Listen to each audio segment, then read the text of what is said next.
हाँ जी साध संगत जी, जय पीरां दी जय मस्तां दी जय हो मेरे साईयां दी। सरकार के चैनल पीर बडोली वाला हजरत पीर बहराम शाह जी सरकार के चैनल में आपका स्वागत है। साध संगत जी, आज का विषय है जी गुरु मुर्शिद होता है जी, वो हमें क्यों बनाना चाहिए जी, ते गुरु मुर्शिद की क्या उपलब्धि है जी हमारे जीवन में। देखो जी साध संगत जी, जो गुरु मुर्शिद होता है जी, जो गुरु की मुर्शिद की जात है जी, वो परमात्मा की जात से भी ऊपर मानी गई है। क्यों?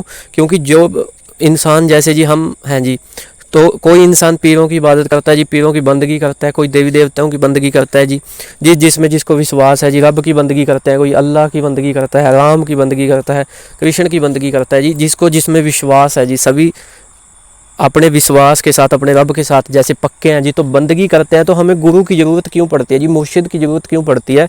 क्योंकि पीरों के रास्ते में लगा लो, या देवी देवताओं तक पहुंचने में लगा लो, या रब तक पहुंचने में गुरु मुर्शिद होता है जी, उसकी क्या भूमिका रहती है जी। देखो जी साध संगत जी, जैसे एक बच्चा जन्म लेता है जी ना, एक बच्चा जन्म लेता है, वो आस्ता आस्ता उंगली पकड़ना सीखता है, आस्ता आस्ता बोलना सीखता है, आस्ता आस्ता स्कूल में जाना सीखता है जी, आस्ता आस्ता पढ़ाई सीखता है, आस्ता आस्ते सब कुछ सीखता जाता है साध संगत जी। तो ऐसे ही ये प्रोसेस होता है, क्योंकि बच्चा अपने आप से नहीं सीख सकता, उसको सिखाने के लिए उसके माँ बाप होते हैं जी, उसके टीचर होते हैं, आगे स्कूल में टीचर बदलते रहते हैं, तो वो एक दिन कामयाब हो जाता है साध संगत जी। तो ऐसे ही गुरु की भूमिका होती है साध संगत जी। जैसे हम भक्ति में पढ़े जी, हमें पता नहीं है कैसे बंदगी करनी है, पीरों की बंदगी कैसे करनी है, सलाम कैसे करना है उनको, उनकी न्याज कैसे देनी है, देवी देवताओं को भोग कैसे लगाना है, देवी देवताओं को उनके याद कैसे करना है, उनके नियम क्या हैं, फ्रेज क्या होते हैं जी। क्योंकि बिना मुर्शिद के की गई बंदगी भी इंसान को नुकसान पहुंचा देती है साध संगत जी। तो इसलिए गुरु होता है जी, जो हमें नाम शब्द देता है जी, हमें रास्ता दिखाता है, हमारे सिर पे हाथ रखता है कि आज से मैं तेरा वाली वारिस हूँ। वो हमारा गवाह बनता है जी, हमारी जिम्मेदारी लेता है अच्छे बुरे कर्मों की जी, हमारे पीर के आगे जी, हमारे देवी देवता रब के आगे एक ढाल बन के खड़ता है जी, कि मैं इसके पीछे हूँ और मैं इसको शिक्षा दूंगा। गुरु होता है जी, वो मुर्शिद लगा लो, वो खुदा का रूप ही होता है जी, जो हमें नाम शब्द देता है, नाम शब्द की कमाई करनी सिखाता है जी। कोई कलमा देता है जी, कोई कलाम देता है जी, हमें शब्द देता है बंदगी के, कि तुमने ऐसे बंदगी करनी है, ऐसे सेवा करनी है, ऐसे ऐसे मैं तुम्हारे साथ हूँ। हमारी जिम्मेदारी देता है रब के आगे कि ये तुम्हारी, रब को कहता है कि ये आपकी बंदगी करेगा, या पीर फ़कीरों को कहता है कि ये आपकी बंदगी करेगा, मैं इसके पीछे हूँ, मैं इसकी जिम्मेदारी लेता हूँ। तो वो हमारा हर तरह से अच्छे बुरे में जिम्मेदार बनता है जी। तभी देवी देवते पीर फ़कीर हम पे रहमत करते हैं जी, रहमत करते हैं, क्योंकि जिम्मेदार बन जाता है जी गुरु बीच में। क्योंकि वही बिचौले का काम करता है जी गुरु, क्योंकि रब से मिलाने के लिए भी कोई राह दिखाने वाला चाहिए होता है।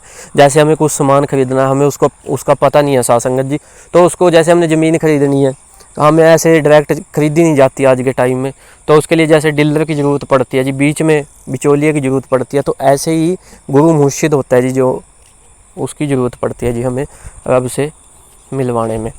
तो जैसे जैसे गुरु बताता है जी, रास्ते पे चलता जाता है इंसान, बुरे कामों से दूर होता जाता है जी, बंदगी में डालता जाता है जी। गुरु जो नाम शब्द की कमाई करवाता है जी, उससे हमारे दुख संकट कटने लग जाते हैं।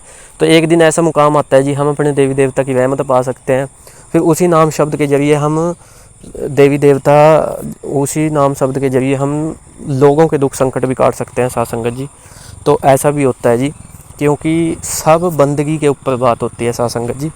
जैसे जैसे हम बंदगी करते जाते हैं साध संगत जी, वैसे वैसे हमारे खाते में ये कह देते हैं ना, जैसे हमारा अकाउंट्स हो गया किसी बैंक में, तो जितने हमारे पास पैसे हैं जी, हम उतने का हम सामान ले सकते हैं, कुछ भी खर्च कर सकते हैं।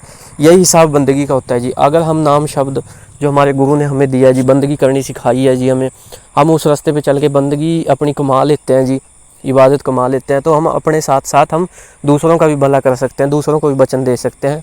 तो वो सरकार होती है जी, जो पीर फ़कीर वली होते हैं जी, देवी देवते, वो हमारे वचनों को पूरा करते हैं। पर पहले हमें बंदगी का रास्ता अपनाकर उस खुदा में लीन होना पड़ता है जी, उस पीर फ़कीर में, देवी देवताओं में लीन होना पड़ता है, उनसे इश्क करना पड़ता है जी, उनको अपना बनाना पड़ता है। तो ऐसे इंसान गुरु के बताए रास्ते पर चल कर जी, बंदगी करके, नाम सिमरन करके, अपनी इबादत करके, तो अपना भी भला कर सकता है, तो लोगों का भी भला कर सकता है जी। तो ये थी साध संगत जी, गुरु की भूमिका होती है जी, जो मुर्शिद होता है वही रब से मिलाता है जी, बिना मुर्शिद के रब के राह नहीं है जी। क्योंकि अगर इंसान को ऐसे तो राम राम है, कितने शब्द है, इंसान जप रहा है, दुनिया जप रही है, कोई फ़र्क नहीं पड़ता जी। पर जब गुरु मुर्शिद बना के इबादत करते हैं ना जी, तो उसका रस अलग होता है और उसके अनुभव भी अलग होते हैं साथ संगत जी। तो आशा करते हैं आपको हमारी वीडियो अच्छी लगी होगी। और अगर आप किसी विषय में वीडियो चाहते हैं, मैं बार बार बोलता हूँ हर वीडियो में, तो आप हमें कमेंट के ज़रिए बता सकते हैं, हम उस विषय में वीडियो लेके आएंगे आपके लिए। तो साथ संगत जी, जय पीरां दी, जय मस्तां दी। दाता भली करे, दाता सबका भला करे।